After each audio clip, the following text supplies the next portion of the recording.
Welcome to Success in Motion. Join us as we dive deep with top leaders, entrepreneurs, and professionals, uncovering strategies to grow, scale, and succeed.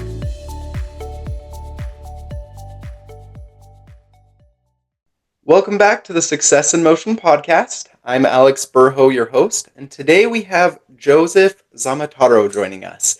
And he is a professional yacht broker, and he's done some cool things in the industry. So, Joe, thank you so much for jumping on here with us. Thank you so much for contacting me and doing this podcast. Absolutely. So, Joe, go ahead and give us a snapshot. Tell us a little bit about what you do and just catch us up on who you are. Well, I grew up in Ohio and came down to Florida spring break my freshman year of college, left the frozen tundra of Drury Erie and fell in love with Florida. We have palm trees and, in April and sunshine and no snow. It's just, I love Florida. And I went to the University of Tampa. Graduated there with a degree in marine biology and chemistry for all the good it's ever done me. But I found not only did I fall in love with Florida, I fell in love with water. And that kind of evolved into falling in love with boats.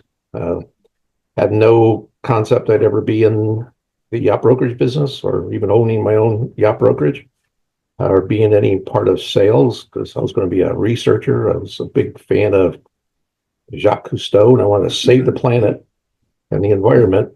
And, I guess the universe had a whole different plan for me. So here I am today, owning this company I started about 40 years ago. And it's been a very, very interesting journey.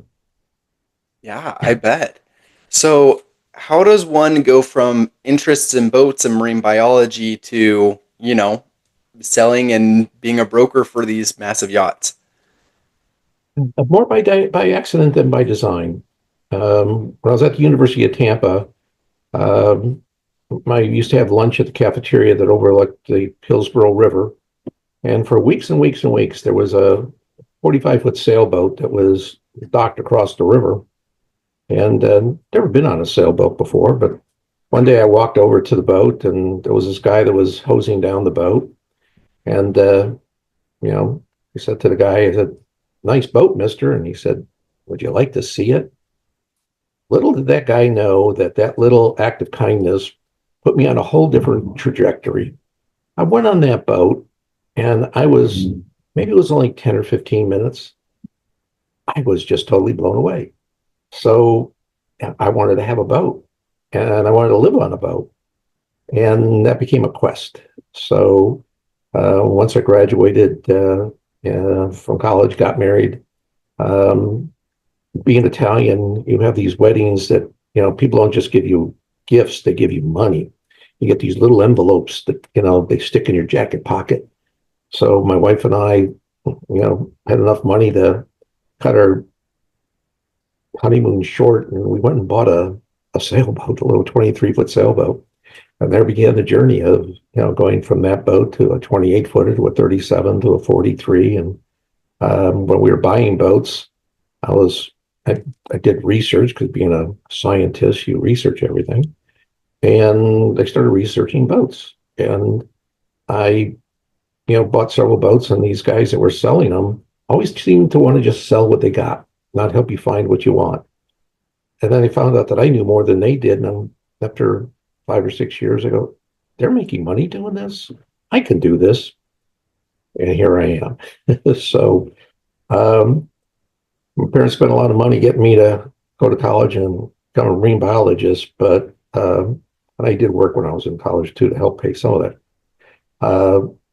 But it's been a lot of fun. This is a business where you get to be friends with your clients. You take good care of them. They keep coming back. I designed and built this floating office here in downtown St. Petersburg. So it's kind of a unique place for people to come to sit down, talk about their dreams and desires. We kind of look at this as not a yacht brokerage, it's kind of like a little ministry. Only person that needs a boat's a drowning man. But if you buy into the old adage, I owe, it's off to work I go, there's got to be something in life that you're passionate about. Whether it's a boat, whether it's skydiving, whether it's golf, you got to have something besides work. And the people we meet come from all different, walks of life. They could be doctors. They could be a guy turning the wrench at the local Ford dealer. It's always interesting. It's always different, and it's very, very rewarding. You can't do things just for the money. That's what work is. When you're doing something that you enjoy, it's not work. You look forward to it. And I started this company 40 years ago, and we're still in business, which is pretty amazing in this part of the industry. So, Absolutely. And I love how you're talking about how you're connecting someone with their hobby, you're feeling their passions. So, what are some things that you guys do to help set yourself apart? Because again, if you've been in it for 40 years, you've obviously figured out some good things. I don't know if for me, it's gaining knowledge because you got to be of some benefit to somebody. This isn't about selling somebody. This is, there's a lot of psychology in any type of selling. But I don't look at us as salesperson. I say in our business, you're in the people business, you're in the information business, we're in the marriage counseling business, the therapy business, the insurance business, the finance business. Oh yeah, we sell boats. There's a lot of people in the business that are here to just sell boats, and we try to be a little bit more sophisticated than that, a little bit more refined. And I think what sets us apart is, number one, I have really good salespeople that work with me. I'm only as good as my weakest link, and I'm probably the weakest link in the organization. And we try to be a little bit more professional. So we do sales training. I've got people that are very knowledgeable. Several of my people in my office live aboard boats, so they're pretty passionate about not boats. You're talking about a lifestyle, and I think that connection with people really resonates. The sincerity, the integrity. It makes it a career where it's very fulfilling. Most people keep their boats 36 to 60 months and they wind up buying another one. So our philosophy is we want to take really good care of people because chances are 36 to 60 months, maybe they're going to come back and list the boat with us. We get to sell it. And then they start jonesing for another boat and they get all we help them get another fix, and get another boat. We have one client that we've done 14 boats together. So it could be a long-term career. And when you turn these clients that were strangers at first and develop a relationship that turns into friendships, that's rewarding. It's goes beyond just the money you make. Absolutely. And that's awesome that you're creating these friendships and really just, making them part of the family. So, what would you say have been things that maybe has come a little bit easier for you that other people might struggle with? As far as in the business, Yeah, in the business, growing it, creating these relationships, what comes easy to you? well, I think one of the things that we constantly do is learn. You can't stop learning. This business has changed so dramatically since I first started in it 46 years ago. In the old days, there weren't computers. Matter of fact, when I started Preferred Yachts back in 1984, we had the first computerized yacht brokerage on the planet. In the old days, we would find inventory from other brokers, through the mail. You're part of the good old boy network. They would send you a letter once a month with their offerings, their boats that they had for sale. And these would be brokers up in New England, the Chesapeake, East Coast of Florida, Texas, California, the Great Lakes. And you would take that information, you would put it in notebooks. So you have notebooks of boats from 30 to 35 feet in sail, and you would have boats for trawlers and boats for motor yachts. You would take their information, which had their logo on it, and you would put your logo over theirs, photocopy it, put it in the notebook with a little code so you know which brokerage company had that. Well, kind of cumbersome. And there wasn't a centralized MLS system like there is now. So clients would come to a broker that would be in Florida, another one they would talk to in the Chesapeake. So we kind of put all that information together and created a relational database that kind of evolved into the first MLS system. And it's interesting how the industry has become where you can't have a business without a computer. We even went around the country and helped promote to all these old-time brokers about they need to get a computer. And it was DOS and green screens, and now the computers of yesterday are. I mean, my cell phone has more power by many times over the computers I had way back when. So, and now as we move forward, it's essential. You can't function without it. But I still think the relationship you develop with somebody is face to face. And I think we lose a lot of that, in the digital era. So that's why we designed and built this floating office that's located in this premier marina. The office is kind of like a nautical museum. It's got a lot of half halls. You see one of them behind me. I can show you around the place later. I also collect, besides these models, lighthouses. My team here threatens to do an intervention if I buy any more boats, but I still buy them, and I just bought 3 of them that I have in my home now, so don't tell anybody. But Or a little secret. So you always have to do something different. So I think having more information, providing it quicker, more accurately is important. I think it's important that people in this business continue to grow and evolve as part of the sales team here. There's so much to learn. I mean, there's how to do better videos, how to do better picture taking. We do these 360-degree virtual tours that I shoot and I produce. So it's like the next best thing to actually being on the boat. With these goggles that you get that you can put your cell phone in, you put these goggles on, you think you're actually inside the boat. I mean, it's really disconcerting, but for somebody that's up in New England, might be interested in my boat, for them to get on a plane and jump down here and take a look, that's kind of risky. Though one of the things we try to do here is to understate. We try to have a low BS factor. I say all the time, we can't say there's none because, that's BS right there. But by the quality of the pictures we take, the virtual tours that we take, the things that we do to make somebody feel comfortable working with us, we have a lot of people that actually make offers subject to visual inspections just based on the virtual tours that we take. That's kind of something that we've been doing for going on 10 years. A lot of people do it in real estate. A lot of people do it with big mega yachts. But in our niche in the world, that's kind of novel. So that's one of the things that separates us from the other brokers out there, and kind of it makes people that are looking to buy a boat, have a little bit closer relationship with us. So first thing, virtual tours. Outside, we have this 400-slip marina where we have sometimes up to 24 brokerage boats, power sail, big and small, that people can come to almost like a boat show 7 days a week. So that's a reason for them to come down here and take a look rather than, come down and take a look at one boat.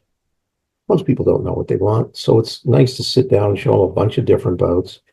In our office here, we have several places we could sit where we have a nice conversation. We have a couple different coffee makers here that, people can sit in a comfortable nautical atmosphere, communicate what their thoughts are. And we get that information. It helps us to kind of better target in on what might make sense for them. Yeah. And kind of expanding on that, I was thinking about that with someone who comes in, they don't really know what they want. What does that process look like from, someone being like, hey, I want a boat, to actually finding the boat that works for them? I love those kind of clients because boat buying is probably one of the more frustrating, confusing things you do. What's a good boat? What isn't? What's a good price? What isn't? There's so much misinformation out there. that sometimes you get this paralysis by analysis. There's so much information you try to assimilate, and it's very difficult. What we try to teach our clients to do is do the basic information. But buying a boat is a very visceral purchase. You buy from your heart, not from your head. Because your head's telling you, this is stupid. This makes no financial sense. It's not going to be worth as much when you go to sell it as when you buy it. What are you, nuts? Somebody told me once the only person that needs a boat's a drowning man. That's probably true, but or maybe it's a lonely guy living on an island. But there's something about being on a boat. If it's a sailboat, being out there in the middle of the ocean, or going up and down the west coast of Florida, and you got dolphins swimming on your bow, and you got rainbows and butterflies, and the sun is warm on your face, and the wind is blowing through your hair as you that salt air. When you step from the dock to your boat, hopefully your blood pressure drops about 20 points.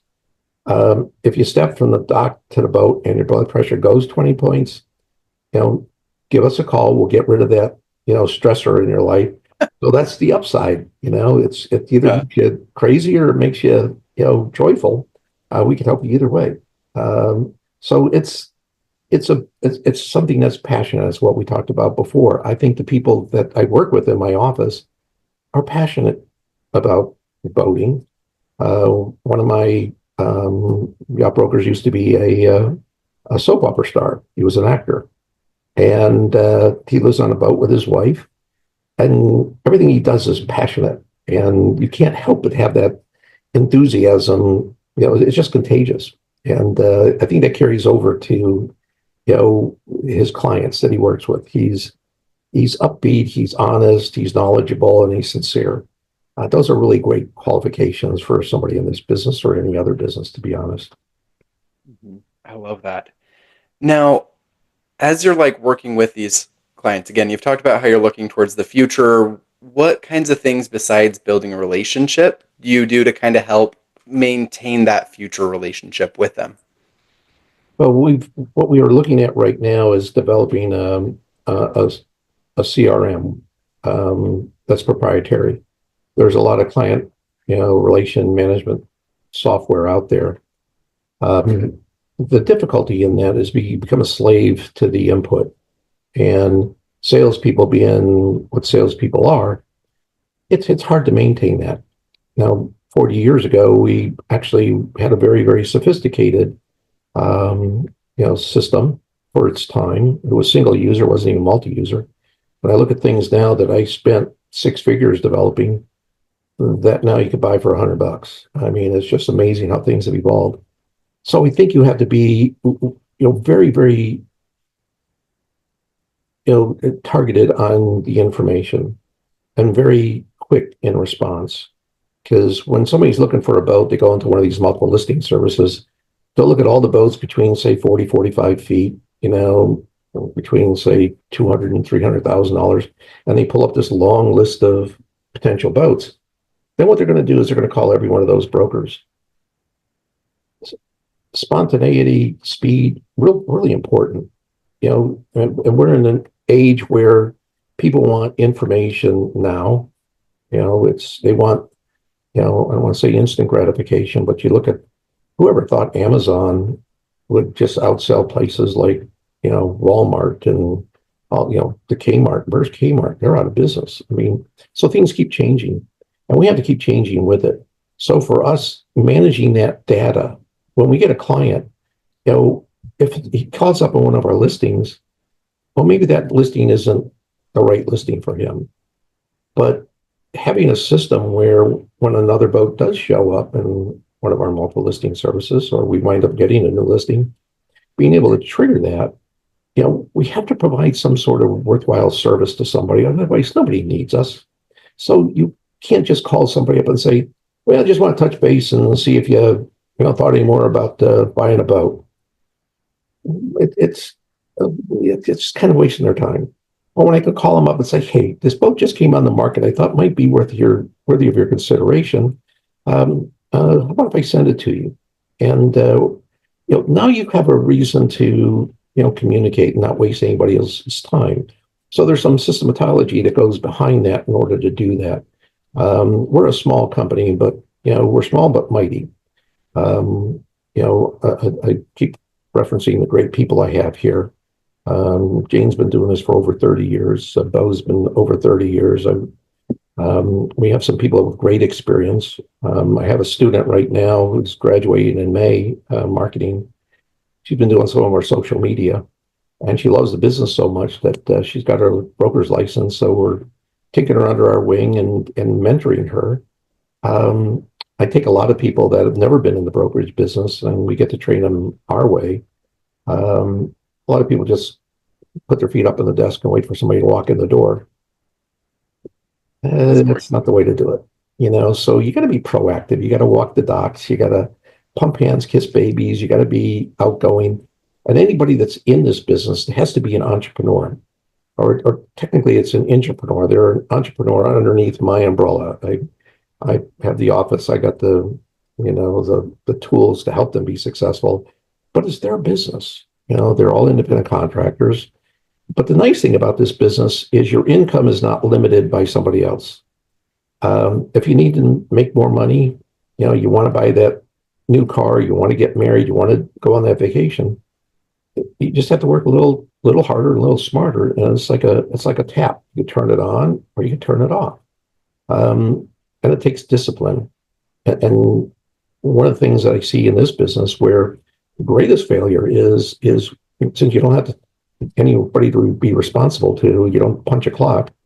It's being able to get yourself out there and motivated. So it's a fun business, but you gotta like people. I heard one salesman many years ago that was in the boat business. He was loves boats, but he was working with me. I was training him, and after about a couple of months, I sat down with him. I said, "So, still like the boat business?" He said, "Yeah, I love it." I said, "What do you think about the brokerage business?" He goes, "Joe, was talking to my wife last night, and I've come to the conclusion I really don't like talking to people. So when I hire somebody, I tell them if they don't think this is going to be something they could be passionate about, let me know. Mm-hmm. If I don't think this is going to be something that they're going to be successful at, I'll let them know." So when he told me that, we had already had that conversation about, letting me know, or I'll let you know. And I told him, I kind of suspected that. Go find what your passion is. So it's, and some people don't want to disappoint me, and they kind of hang on. It's not about me. This is their life. If this isn't what you want to do, go find it. And it's been a relief for some people to get taken off the hook. This guy, the selling skills he learned while he was here, he applied to his business, and he's thanked me for that education. I guess I didn't make any money in that, but I guess I get some sort of bragging rights or feel some sort of, gratitude that I helped somebody out, and that's fine too. This is a fun business. There's a lot of nice people in the business, and I can't believe I've been doing it for so many years. It's just it's been such a privilege and an honor to work with some of the people I work with. I love it. And I love that long-term, view that you have. I love your approach of, hey, if you don't live it, let's find you something that do. Again, it sounds like a lot of things are going really great for you. And I love that you have such a passion for this. Now, something that I always like to talk to my guests about is a lot of people are looking towards the future and they're looking at, hey, how can I create either passive income or what can I do to help supplement my active income, especially looking towards retirement and stuff. What are your thoughts about creating this passive income? Passive income. Well, one of the things I focused on was being focused, because for me, there's always different opportunities out there that picking up a boat dealership or doing something else. I try to stay very focused on what I'm doing, so I don't lose sight of what makes me successful. When it comes to investing, I have this problem with stocks because I always tend to buy high and sell low, and I don't think that's the model you should follow. So what I've done is I invested in, myself, my company, and my people. This office that I designed and built is probably my kid's inheritance, but it's something unique that sets us apart from other brokers. Most of the brokers in this business, a high percentage, work out of the back seat of their car, their back bedroom. Um, they'll meet clients at McDonald's. If they're really an important client, maybe they'll meet them at Starbucks, and maybe they'll even spring for some coffee. This is meant to be something that's, when somebody steps into our office, they know instantly that we are, something different. So I invested in this business. Right now we're investing in, I just hired a girl who is, very familiar with videography. She was a model. She's an exceptional talent. She's written 2 books. My son, who has owned his own business for 20 years, has gotten involved with my business now. So I have 4 people right now that we've created this marketing division where we need to do. I started doing videos many years ago, but then as the business got busier, that was one of my major mistakes, my major regrets, because I was, light years ahead of the industry when it came to computers and also doing videos. That's something that we're concentrating on more now. So we've got equipment, we've got skill sets. So we're investing time, energy, and money in that. We're also investing money, working with somebody that did some startups with AI out in California. And he has a team that started some AI companies. AI is not just a buzzword. It is some sort of revolutionary transition that is mind-boggling. Mm-hmm. We're applying it to the boat business. Hoping this becomes another dimension for the company. Maybe that could be some passive income, in the future. We'll do it specifically for my company here and see if there's a market for other, companies out there. There's a lot of mom and pop companies in the boat business, in the brokerage business. They're small companies. They maybe own a marina, maybe they own a boatyard. It's a lot of small companies. There's some huge companies, hundreds of brokers, multiple offices. They got all the tools and finances to do all kind of great things. But the little mom and pops, like, the family-owned businesses like mine, to compete with them, we got to, be very, very good at what we do to kind of fulfill our little niche. And so again, we're kind of focused on, staying within our lane and expanding in ways that benefit our business. Because again, if you got a hot stock for me, I guarantee as soon as I invest in it, it's going to tank. So I'll stick to what I know. I love that. Well, Joe, I want to say thank you so much for your thoughts, for your time. Like, I love the way you have built this, like I said, this passion out of this business. Now, if someone wants to connect with you more and either ask you questions or just connect, what would be the best way for them to do so? Well, you can either reach me via email at joe@preferredyachts.com, or they can contact me on my phone number, which is 727-560-0220. If anybody out there is, looking for a career, loves boats, has that passion and drive and desire, I'm always looking for somebody to join our team. It's a great group. It's a great career.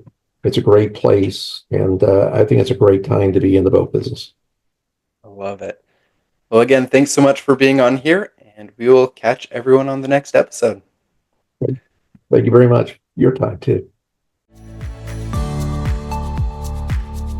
Thanks for tuning into Success in Motion. Want to share your story? Visit successinmotionpodcast.com /guest to apply and be featured on the show.